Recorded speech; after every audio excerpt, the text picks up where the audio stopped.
Welcome to this Beyond Pain presentation on understanding pain. My name is Angelo Ratnachandra and I hope you enjoy it. Have you ever wondered why the weather affects your pain? Or why your pain sometimes feels like a burning sensation? Or even a stabbing sensation? Or why your scans and x-rays have come back normal although you're still in pain? Well, in the next 15 minutes or so, I'm going to give you the answers to all those questions and also give you a thorough understanding of how pain works in our bodies. So let's get started. When we talk about pain, we talk about your nervous system, okay? Because essentially, the nervous system is the hardware of pain. And the nervous system is broken down into two parts. The central nervous system, which is the brain and spinal cord, and the peripheral nervous system, which are all these other nerves and nerve cells in your body. So these big nerves as well as these little nerves. Now historically, we thought that the pain pathway was this simple single pathway going up to the brain. So if you had an injury like burns, pain messages would go from the injured body part up the peripheral nerves onto the spinal cord, and from there it'll make their way up onto the brain and you would simply feel pain. But now we know it's more complex than that. The way I explain pain so it's not so complex to understand is to simply imagine your nervous system as a street map.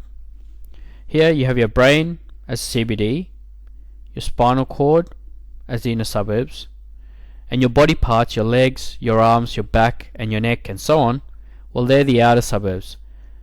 And just like on our roads where the outer suburbs are linked to the CBD by highways, which are then interlinked by this dense network of back streets, in our bodies, our body parts are linked to the brain and spinal cord by nerve highways, which are then interlinked by this dense network of smaller nerves. Okay, let's look at the spinal cord in a bit more detail, because when it comes to pain, a lot happens at the level of the spinal cord.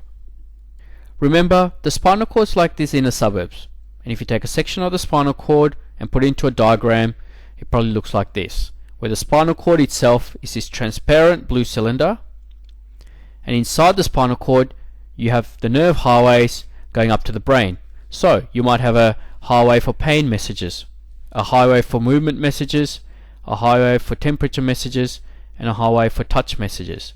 And these highways are then interlinked by this dense network of smaller nerves which are not normally used or active. Very much like our roads where we have highways going up to the CBD, and particularly in the inner suburbs there's a dense network of back streets connecting these highways which are not normally used or active unless of course the highways are congested. And just like the traffic lights on our highways that control the flow of traffic going up to the CBD, in the spinal cord the nerve highways have points that act like traffic lights, and they control the flow of information or messages going up to the brain. Since we're talking about pain, let's look at the traffic lights on the pain highway in a bit more detail. We know that these traffic lights control the flow of messages going up to the brain, but what in turn controls the traffic lights? Well, there are three main things. Firstly, the number of messages. This means that you need a certain number of messages here to trigger the traffic lights to turn from red to green, allowing pain messages to go up the pain highway and onto the brain to be processed. Now the number of messages that's required to do this is called a threshold, and it varies from one highway to another. So you might need 100 messages on the pain highway to trigger the lights from red to green, whereas you might only need 20 or 30 messages on, say, the temperature or touch highways to trigger those lights to turn from red to green. And this makes sense, because normally you can always feel the slightest of change in temperature or the lightest of touches, but not necessarily pain. And that's because normally the threshold for pain is much higher than the threshold for touch or temperature. But with people with chronic pain, that's not necessarily the case. The second thing that controls the traffic lights on the pain highway are hormones. When you're happy, active or positive, your body tends to release hormones such as adrenaline and endorphins being feel-good hormones, which act on the traffic lights and actually changes the lights from green back to red, or keeps the lights on red, blocking pain messages from going up the pain highway and onto the brain to be processed. And that's why people in pain, particularly those with chronic pain, say that when they're happy and in the company of friends, or they're enjoying themselves playing with the kids, that they tend to feel less pain. And the opposite is true when you're sad, upset, frustrated or angry, because the body then releases hormones such as cortisol, which is a stress hormone, and that actually acts on the traffic lights and changes the lights from red back to green, or keeps the lights on green, allowing pain messages to go up the pain highway and onto the brain to be processed. And that's why people in pain, particularly those with chronic pain, often say that when they're frustrated, angry, upset or sad, that they tend to feel their pain more. And you might be able to relate to this. The third thing that can control the traffic lights on the pain highway is the brain. Now, to give you a simple example of how the brain can control the traffic lights on the pain highway, or on any highway for that matter, just consider for a minute a piece of jewelry on your body. It can be a ring, a watch, or even a necklace. Now, if I ask you, can you feel that piece of jewelry against your skin right now? Your answer is probably going to be yes. But if I asked you, did you feel it 15 or 20 minutes ago? Your answer is probably going to be no. And that's because it's only when I asked you about the piece of jewelry, the brain wanted to know more and send messages to the traffic lights on the touch highway to stay on green, allowing more messages to go up the touch highway and onto the brain to be processed, so it can keep assessing information about that piece of jewelry. Well, when it comes to pain, the brain is no different. When pain messages go up to the brain to be processed, normally, because pain is a sign of danger or damage, the brain wants to know more and sends messages to the traffic lights on the pain highway to stay on green, allowing messages to continue to go up the pain highway and onto the brain to be processed. Okay, let's just recap what we've discussed so far. Remember, the nervous system is like a street map, brain as the CBD, spinal cord as the inner suburbs, and your body parts, they're the outer suburbs. And just as the outer suburbs are linked to the CBD by highways, and the highways are then interlinked by a dense network of back streets, in our bodies, the body parts are linked to the brain and spinal cord by nerve highways, which are then interlinked by a dense network of smaller nerves and nerve cells. Looking at the spinal cord in a bit more detail, inside the spinal cord we have the nerve highways going up to the brain. There's a different highway for different type of messages, so there might be a highway for pain messages, highway for movement messages, highway for temperature messages, and a highway for touch messages. And these highways are interlinked by a dense network of smaller nerves and nerve cells, which are not normally used or active. Very much like our road system, where we have highways linked together by a dense network of back streets, which are only used when the highways are congested. And just like on our roads, there are points along these highways which act like traffic lights, and they control the flow of information or messages going up to the brain. So what controls the traffic lights on the pain highway? There are three main things: number of messages, hormones, and the brain. Okay, let's look at a typical injury as an example. When you have a typical injury, pain messages from the injured body part go up the peripheral nerves and onto the spinal cord. Because there's enough messages, the pain threshold's reached and lights change from red to green, allowing pain messages to go up the pain highway and onto the brain to be processed. Now, up in the brain not only processes the physical messages, but also takes into account smell and taste, what you may have seen, what you may have heard, what you may have felt, your past experiences, your thoughts, your feelings, your anticipations, and puts all of this information together to give you a pain experience. And when you get a pain experience, you feel pain. So pain is more than just the physical sensations or the physical messages. It's all of this information put together. And because all of this information is individual to a person, no two people can ever feel the same pain. And when you feel pain, because pain is normally a sign of danger or damage, the brain wants to know more and sends messages to the traffic lights on the pain highway to stay on green, allowing pain messages to continue to go up the pain highway and onto the brain to be processed. And as we discussed earlier, when you're in pain, if you're frustrated, angry, sad or upset, the body then releases hormones such as cortisol that acts on these traffic lights and maintain the lights on green, thereby further maintaining this level of pain activity and therefore maintaining the pain. Of course, normally, once healing's occurred, there's no more messages coming up to the spinal cord, so the threshold's no longer reached, lights go back to red, there's no more messages going up the pain highway and onto the brain to be processed, and everything goes back to normal. So what would happen if you had a serious injury and the pain highway got congested with pain messages? Well, to answer this, Think about what you would do if you were in one of these cars, stuck in traffic on a highway, and you needed to get into the CBD for an urgent appointment. Like most people, you probably take some back streets and jump on a less congested highway and make your way into the CBD. Well, pain messages are no different.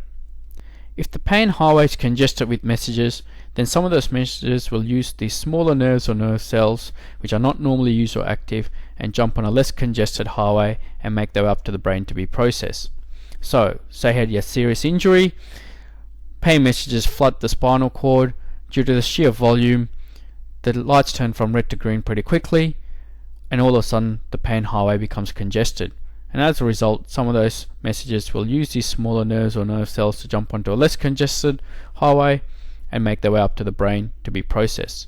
So if they go up the temperature highway, the information might be, or the messages might be processed as a burning sensation, not just pain. If they go up the touch highway, the messages may be processed as a stabbing sensation or pins and needles, not just pain. And that's why people with serious injuries or chronic pain often feel sensations other than just pain. Often it's like a burning pain or a stabbing pain or pins and needles with pain. And once the brain processes the pain and gives you a pain experience, because pain is normally a sign of danger or damage, it wants to know more and sends messages to the traffic lights on the pain highway to stay on green, thereby maintaining this state. Now, as we discussed earlier, if you're frustrated, angry, sad or upset about the pain, then your body releases hormones such as cortisol, which keeps these lights on green, further maintaining the pain state. But of course, once healing's occurred, normally there's no more messages coming up to the spinal cord, therefore the threshold's no longer reached, lights go back to red, there's no more messages on the pain highway, and everything goes back to normal. Now, if the pain highway is congested with messages and your brain's busy processing all those messages, you're likely to be in a lot of pain. So what can you do? To answer this, think about what you would do if you jammed your fingers in a door. You might blow into your fingers, giving the brain temperature messages to process. You might rub your fingers, giving the brain touch messages to process. And you might shake your hand vigorously, giving the brain movement messages to process.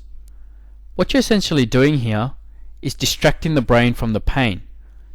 Because when you give the brain other information to process, the brain then sends messages to the traffic lights on these highways to stay on green so it can continue to process this additional information and assess the situation, thereby taking the focus away from just being on pain. And that's why nowadays we hardly ever prescribe rest for people in pain. We often teach them gentle stretches and exercises, how to use heat and ice regularly, and other strategies like self-massage so that they can give their brains other information to process, not just pain, thereby distracting the brain from just focusing on pain. Okay, so that brings us to chronic pain. Chronic pain is pain that lasts for 3 months or more, even when the original injury is fully healed. That means for 3 whole months or longer, the spinal cord has maintained this high level of activity, and as a result of this prolonged level of activity, certain changes occur.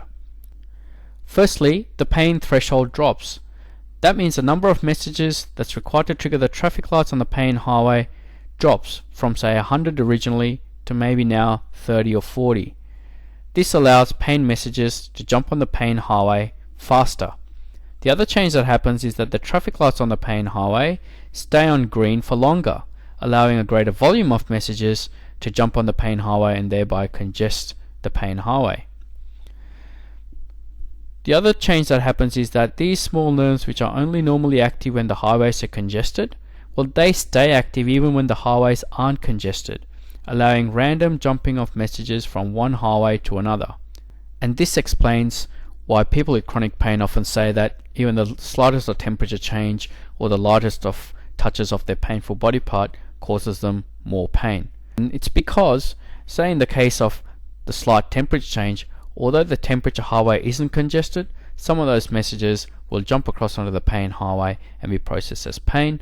And in the case of light touch, although the touch highway isn't congested because it's only light touch, some of those touch messages will jump across onto the pain highway and be processed as pain. And the reverse is also true, as we discussed, that pain messages can jump onto the other highways and be processed as other sensations. Finally, we now know that the spinal cord can actually create or generate its own pain messages to maintain this state. That means even though the original injury is fully healed and there's no more messages coming from the injured body part, the spinal cord can create its own pain messages and keep you in pain. And that sort of makes sense because often people with chronic pain take scans and x-rays of their painful body part only for the results to come back as normal despite their ongoing pain. And that's because the spinal cord is maintaining this pain state by the generation and the creation of its own pain messages despite the original injury fully healing. And when this happens in most chronic pain conditions, it is actually not a sign of danger or damage, because there's no danger or damage occurring. It's just that the spinal cord is generating pain messages at will to maintain the pain state.